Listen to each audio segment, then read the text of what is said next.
चंद वाकयात जो हमें याद आ रहे हैं कि हमने पहले आपके सामने बयान किए हैं, जैसे हजरत फिज़्ज़ा का वाकया हमने पहले आपको सुनाया है, लिहाजा हम उस वाकये को रोकते हैं। कई वाकयात दमिश्क में नमूदार हुए। इमाम हुसैन का काफिला जब दमिश्क में आ रहा है तो एक सहाबी रसूल हैं जो तिजारत के सिलसिले में दमिश्क आए थे। उन्होंने इमाम हुसैन के सर अनवर को देखा, पहचान लिया कि ये तो इमाम हुसैन का सर है। पहचान कर वो रोने लगे। हजरत सकीना की उन पर नजर पड़ी। हजरत सकीना ने कहा, क्यों रो रहे हो? कुछ बच गए हैं इसलिए रो रहे हो? और फूट फूट कर रोने लगा और आकर कहा, मैं इसलिए नहीं रो रहा हूं कि कुछ अफराद बच गए हैं, मैं इसलिए रो रहा हूं कि जिस सर को हमने नबी पाक को, जिस लबे मुबारक को और जिस पेशानी को मुस्तफा जाने रहमत को हमने चूमते देखा था, आज उस पेशानी को हम जख्मी देख रहे हैं, इसलिए हमारी आंख में आंसू के कतरात है। सकीना कहती है, इनसे कहो कि अब्बा जान के सरों को जरा ऐसे रखें कि उसकी जियारत हम कर सकें, सरे अनवर को हम देख सकें। वो सहाबी उतरे, यजीदियों से मिले, कहा सरे इमाम हुसैन को इस तरह से रखो कि वो काफले वाले की नजर सर पे पड़ सके। लिहाजा उसने कर दिया, बदले में कुछ तोहफा उसको दे दिया। हजरत मुहतरम इतना कहना था। हजरत सकीना कहती है, आज तूने हमारी बातों का ख्याल रखा है, कल महशर में नाना जान के सामने तुम्हारी बातों का ख्याल रखा जाएगा। हजरत मुहतरम तो मंजर कैसा मंजर रहा होगा कि हर कोई कैदी है। इमाम हुसैन का काफिला यजीद के दरबार में पहुंचा है। यजीद के दरबार में एक यहूदी बैठा है और एक ईसाई बैठा है। ये दोनों बड़े हुकूमत के मुशीरकार थे। ये लोग बड़ी हुकूमत के खास आदमी थे और हुकूमती सतह पर कुछ बात करने के लिए दमिश्क आए हुए थे।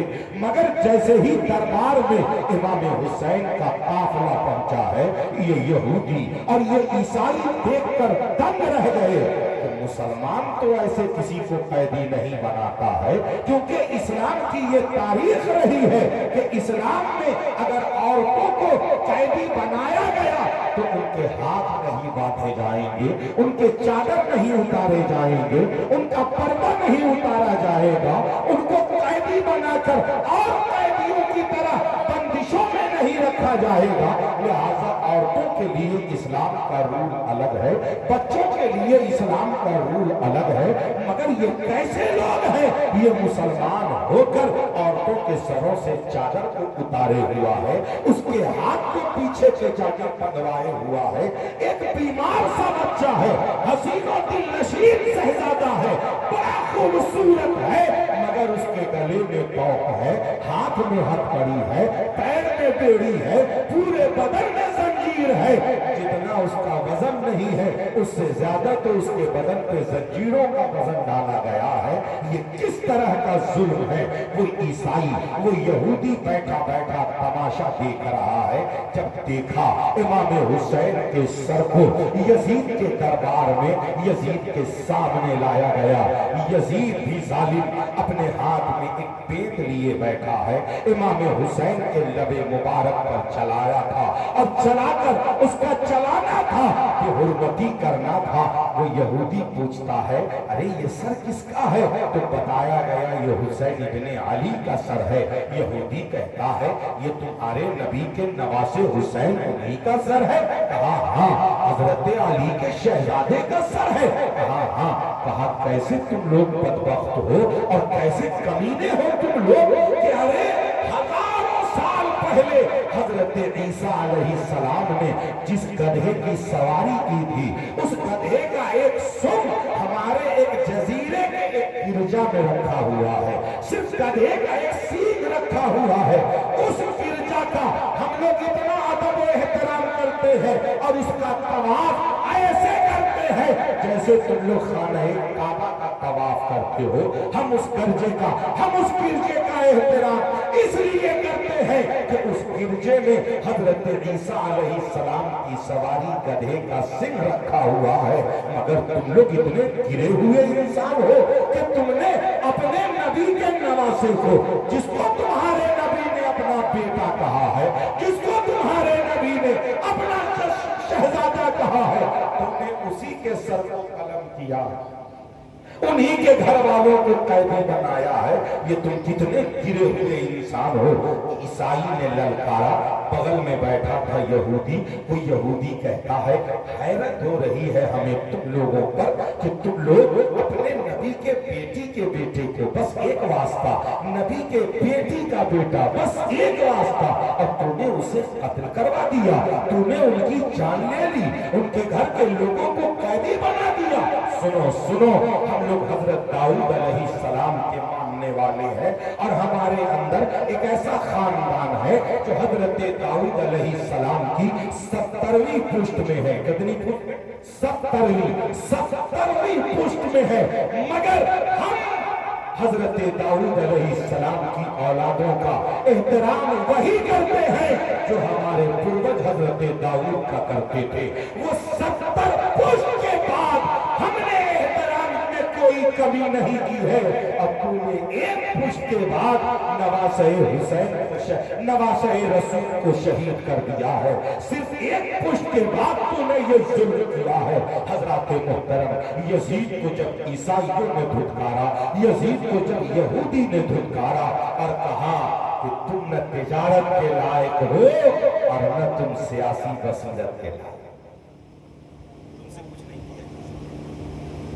इतने बड़े जालिम से कुछ कारोबार नहीं किया जा सकता, इतने बड़े जालिम से कुछ आगे की बात मजीद नहीं की जा सकती। हजरत मोहतरम, वो लोग उठकर चले गए, वो लोग तो गए,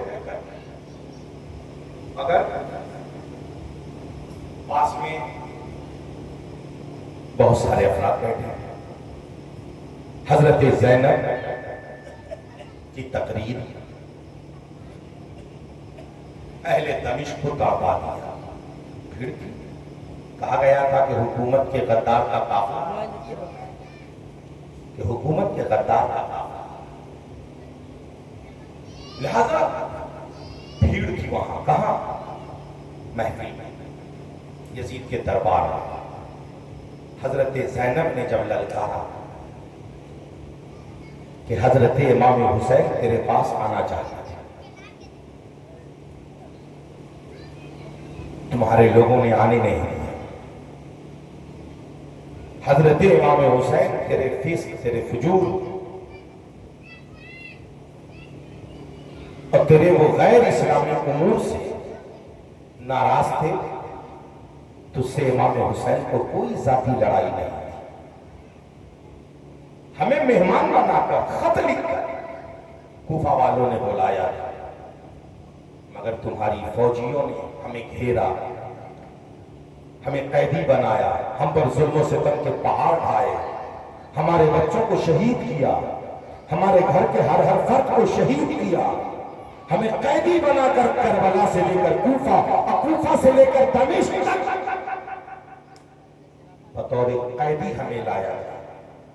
तुम बताओ हमारा जुर्म क्या है? हमने कौन सा जुर्म किया? क्यों हमें कैदी बनाया है? अजान होने लगी। अजान में जैसे ही मुस्तफ़ा जाने रहमत का नाम आया तो हजरत ज़ैनुल आबिदीन कहते हैं क़यामत तक ये अजान होगी, तुम्हारे खानदान का नहीं, हमारे नाना का नाम बुलंद किया जाएगा। ललकारा हजरत ज़ैनुल आबिदीन ने। दमिश्क के लोग नाराज हुए,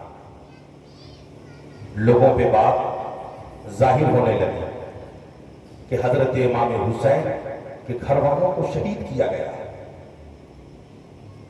यजीद ने मगरमच्छ के आंसू बहाने शुरू किए, नरमी दिखाना शुरू किया। वो तुरंत कहता है सबके बंदिश को खोला जाए। कई दिनों तक रखा। रवायतों में ये भी आया कि रखा, बहुत सारे तोहफा तहाइफ इनाम वगैरह लेकर आया। हजरत ज़ैनब ने हर चीज को ठुकरा दिया, हर चीज को ठुकरा दिया। हजरत ज़ैनुल आबिदीन ने सिर्फ इतना कहा कि हमें सिर्फ इमाम हुसैन का सर दे। हम अपने साथ अपने बाबा को तो नहीं, मगर अपने बाबा के सर अनवर को लेकर तो जाए। रावियों का इसमें बड़ा इख्तिलाफ, किसी ने कहा दिया, किसी ने कहा नहीं दिया।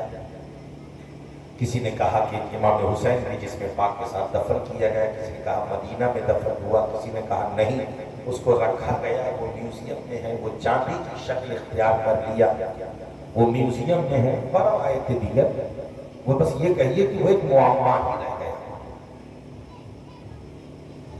इमाम पाक के काफिले में अब दो रवायत है कि इमाम हुसैन का काफिला यजीद के दरबार से निकला, अब बंदिश खुल गई, कैदी नहीं है कोई जा सकता, सबके बदन पे लिबास है, सब शाया निशान कपड़े में है, निकलने की तैयारी है। एक रवायत में है कि हजरत नौमान बिन बशीर फरमाइश पर, जो पहले हजरत इमाम मुस्लिम जब कूफा गए थे तो उस वक्त हजरत नौमान बिन बशीर ही वहां के गवर्नर थे, उनको हटाकर इब्ने ज़ियाद को वहां का गवर्नर बनाया गया था। लिहाजा हजरत नौमान बिन बशीर की मईयत, उनकी निगरानी में काफिले को दमिश्क से रवाना किया गया। ये महीना सफर का महीना, जब दमिश्क से ये काफिला निकला तो ये काफिला, एक रवायत में है कि काफिला दमिश्क से करबला गया, और जब करबला ये काफिला पहुंचा तो 20 सफरुल मुज़फ्फर की तारीख थी। लोग 40वें के दिन अतराफ से आए हुए और इमाम हुसैन के नाम का लंगर लुटा रहे। एक रवायत में है कि कई तरह के दानों को इकट्ठा करके खाना पकाया गया था, कई तरह का दाना इकट्ठा था, उसी को पकाया गया था, उसी खिचड़ी को लुटाया, तकसीम किया जा रहा था। और एक रवायत में है कि नहीं, इमाम हुसैन का ये लुटा हुआ काफिला दमिश्क से सीधा मदीना आया। तो इसमें रावियों का इत्तेफाक इस मामले में है कि अगर एक रवायत को लेते हैं कि काफिला करबला होकर मदीना पहुंचा तो रबीउल अव्वल के पहले हफ्ते में पहुंचा, मगर तारीख अहले सुन्नत के किसी मसादिर में, अहले सुन्नत के पास तारीख की कोई सनद कि कितनी तारीख को पहुंचा ये फाइनल नहीं है, मगर ये है कि रबीउल अव्वल के पहले हफ्ते में, यानी पहली तारीख से लेकर 10 तारीख के दरमियान। ये किस रवायत के पेश नजर? ये उस रवायत के पेश नजर के काफिला करबला होकर गया तब।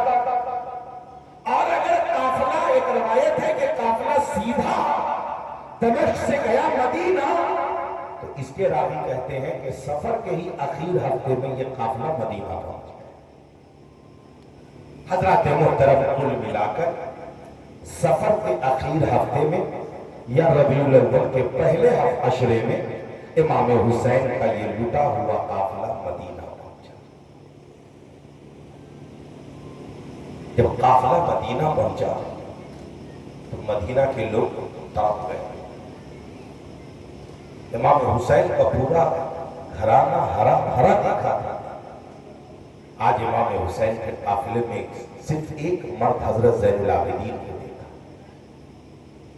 हर किसी की आंखें बह रही। मदीना के दरो दीवार पर खून के कतरात टपके थे। कब? जब इमाम हुसैन की शहादत हुई थी तब। एक रवायत में है कि 6 महीने तक ये सिलसिला जारी रहा। एक रवायत है कि आसमान पे जो सुर्खी देखते हैं 7 कलर का, जिसको बच्चे रेनबो जिसको कहा जाता है, 7 कलर आसमान पे जो सुर्खी देखते हैं, कभी कभी देखते नहीं, کہ آسمان کے چاروں طرف لالی چھا جاتا ہے، ایک دم سرخی مائل ہو جاتا ہے۔ مورخین کا کہنا ہے کہ یہ پہلے ایسا نہیں ہوتا تھا۔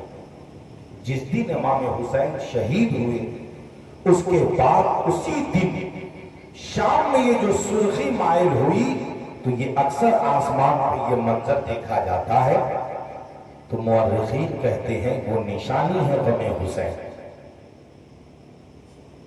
حضرات محترم، ایک روایت میں ہے کہ جس دن امام حسین کی شہادت ہوئی اس دن مسجد اقصی کے اطراف میں جو مزدور پتھر اٹھاتے تھے تو پتھر کے نیچے سے تازہ تازہ خون نکلتا تھا، اور ایک روایت میں کہ دنیا بھر کے جس کونے میں بھی پتھر اٹھایا گیا ہر جگہ خون پایا گیا۔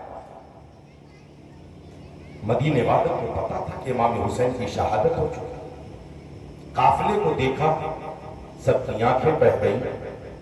حضرت زین العابدین نے کہا کہ ہمیں پہلے مصطفیٰ جان رحمت کی بارگاہ میں جانا ہے۔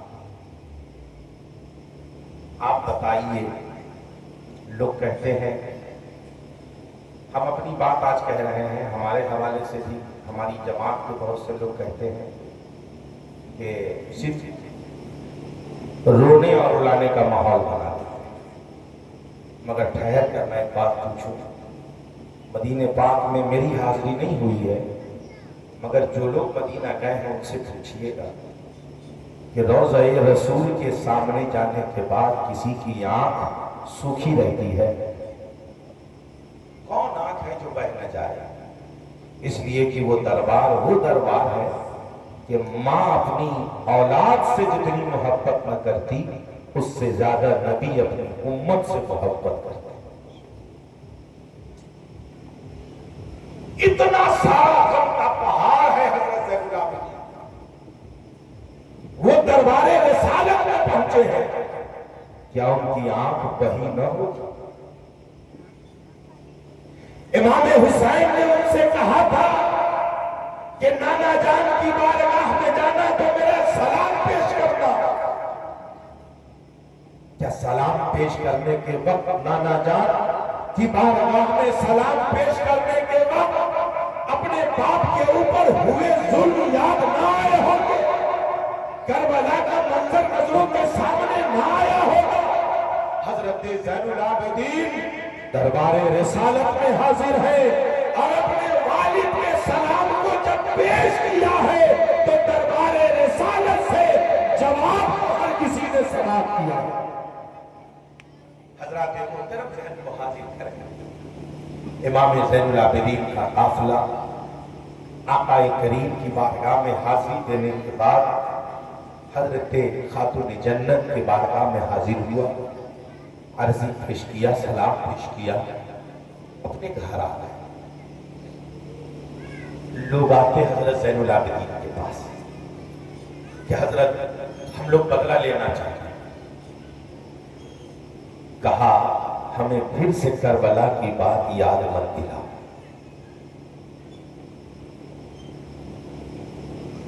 ہم نے معاف کر دیا ہے،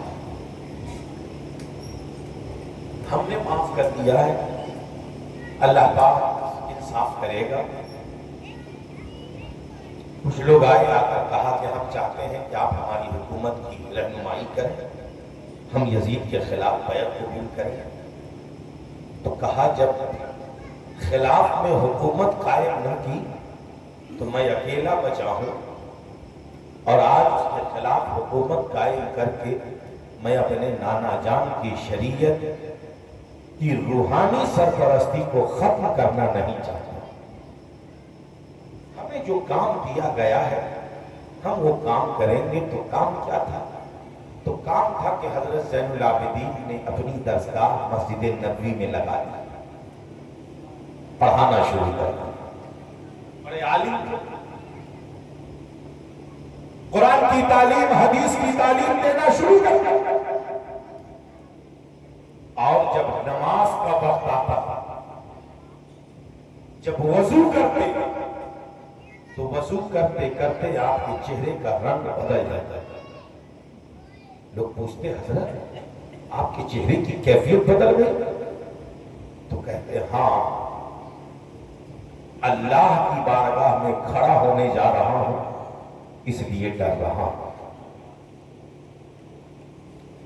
रब की बारगाह में हाजिरी देने जा रहा हूं, इसलिए डर रहा हूं कि कहीं कोई अदा रब को नापसंद ना हो जाए। और सजदे का ये आलम कि बेपनाह सजदा करते, इसलिए उन्हें सज्जदे सज्जाद भी कहा जाता है और इमाम ज़ैनुल आबिदीन भी कहा जाता है। हजरत मोहतरम, मदीना के माहौल हजरत ज़ैनुल आबिदीन ने संवारना शुरू किया। लोग आते, ताज़ियत पेश करते, हजरत ज़ैनुल आबिदीन ताज़ियत पेश करने लोग आते, हजरत ज़ैनुल आबिदीन मिलते और आपका मामूल कि अक्सर रोजा रखते। जब इफ्तार का वक्त आता तो पानी को हाथ में लेते, आंख से आंसू के कतरात टपकते, करबला वालों को याद करते, इफ्तार करते और रात की तन्हाई में अपने पीठ पर खजूर का बोरा उठाकर गरीब जरूरतमंदों के घर तन्हाई में जाकर पहुंचा है। दिन में अगर पता चल जाता कि कोई भूखा है तो रात में उसके घर जाते और खिलाते उसको। अपना खाना सबसे बाद में खाते, जब तक पता न कर लेते कि सब खा चुके हैं। लिहाजा जब हजरत ज़ैनुल आबिदीन का 95 हिजरी में इंतकाल हुआ, रवायतों में आया है कि एक रवायत है कि उनको जहर दिया गया और एक रवायत है कि नहीं, वो मौत, बीमार हुए, फिर हलालत हुई और फिर तबीयत खराब हुई। वो इंतकाल बीमारी से हुई, अपनी मौत से हुई। उनको किसी ने मारा नहीं, किसी ने कुछ किया नहीं। दो रवायत है। अहले सुन्नत के यहाँ यही मोतबर है कि उनकी मौत अपनी मौत हुई, किसी ने जहर। ये 95 हिजरी की बात। तो जब उनको गुस्ल दिया गया तो उनके पीठ पर बोरे उठाने के दाग पड़े हुए थे। लोगों को बड़ी हैरत हुई कि ये दाग कैसा है। जब ये बात आम हुई कि हजरत ज़ैनुल आबिदीन के पीठ पर दाग है बहुत बड़ा, ये दाग कैसा है, तो वो गरीब सामने आए, कहते हैं कि वो मना करते थे किसी से कहना मत, मगर आज उस दाग की वजह से कोई कुछ कहे नहीं, इसलिए मैं सामने आया हूं कि अपने ही पीठ पर वो बोरा उठाकर मेरे घर लाया करते थे। हम जानते हैं वो जानते। हजरत ज़ैनुल आबिदीन का एक मामूल था कि अगर एक शख्स बाजार में उनको बुरा भला कह रहा है, कोई अगर कहता तो एक शख्स को बुरा भला कहते सुना, हजरत ज़ैनुल आबिदीन उसके घर गए और घर जाकर उससे मिले और कहा कि तुम जो कह रहे थे बाजार में, अगर वो गलती हमारे अंदर है तो अल्लाह पाक हमें माफ कर दे, और अगर वो गलती हमारे अंदर नहीं है तो हम तुम्हें माफ कर रहे हैं। इस बात से वो शख्स रोने लगता और कहता, हुजूर हम फलां के बहकावे में आकर आपको बुरा भला कह रहे थे। हजरत मोहतरम, अर्ज ये करना है, हजरत ज़ैनुल आबिदीन लग गए कहां? मुस्तफा जाने रहमत की शरीयत को आम कर। हजरत ज़ैनुल आबिदीन ने ये सबक दिया, हजरत ज़ैनुल आबिदीन ने ये मैसेज दिया कि चाहे जितनी बड़ी मुसीबत आए, उस मुसीबत से बाहर जब निकलो तो अपने लिए नहीं, जो कुछ करना है मुस्तफा जाने रहमत के दीन के लिए करो। हजरत मोहतरम, यही वजह है कि बहुत सारे वज़ाइफ हैं और बहुत सारी दुआएं हैं जो मुस्तफा जाने रहमत तक जो हम पहुंचते हैं, ये हजरत ज़ैनुल आबिदीन के वसीले से पहुंचते। हजरत इमाम हुसैन के बाद हजरत ज़ैनुल आबिदीन, उनके बाद हजरत इमाम बाकर है, उनके बाद हजरत इमाम जाफर सादिक है, उनके बाद हजरत इमाम मूसा है, उनके बाद हजरत इमाम कासिम है, उनके बाद हजरत इमाम अली रजा है, उनके बाद हजरत इमाम अली रजा के बाद कहीं हजरत मारूफ करशी है, कहीं हजरत सिरी सक्ती है, हजरत जुनैद बगदादी है,